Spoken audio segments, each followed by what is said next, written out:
Explaining the logarithmic functions. Here is a sketch of a log graph. Things to take note of when sketching a log graph is that the x-intercept is 1. We can prove this by subbing y equals to 0, and we find out that for any b value to the power of 0, x will be equals to 1, and therefore this graph will pass through the coordinates 1, 0. In this case of y equals to log b x minus 2, x minus 2 is equals to 1, and therefore the value of x is 3. This graph will pass through the coordinates 3, 0. Second thing to take note of is that the gradient for a log graph becomes from steep to gentle. We can prove this by subbing the value of x and increasing the value of x correspondingly, and we find out the value of y increases in a decreasing trend. Third thing to take note of is the vertical asymptote. A vertical asymptote line exists because x cannot be equal to 0. So we can see that for y equals to log bx, the asymptote line is x is equals to 0. In this case of y equals to log bx minus 2, x minus 2 cannot be equal to 0, and therefore the asymptote line is x is equals to 2. Cool. Here's a sketch of a log graph when b is bigger than 1, and here's a sketch of a log graph when b is between 0 and 1. We're explaining the exponential functions. Here is a sketch of an exponential graph.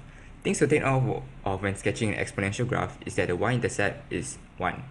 We can prove this by subbing x equals to 0, and we can see that for any value of a, y is equal to 1, and therefore the graph will pass through the coordinates 0, 1. In this case, y equals to ax plus 2, a to the power of 0 is 1, and therefore the y-intercept will be 1 plus 2, which is 3. Therefore, this graph will pass through the coordinates 0, 3. Second thing to take note of is that the gradient for exponential graph becomes from gentle to steep. We can prove this by subbing the value of x and increasing the value of x accordingly. We can see that the difference between the 2 to the power of 2 to 2 to the power of 5, it increases in an increasing trend, and therefore the gradient becomes from gentle to steep. The third thing to take note of is the horizontal asymptote line. The horizontal asymptote line exists because y cannot be 0, and therefore in this case the asymptote line is y is equals to 0.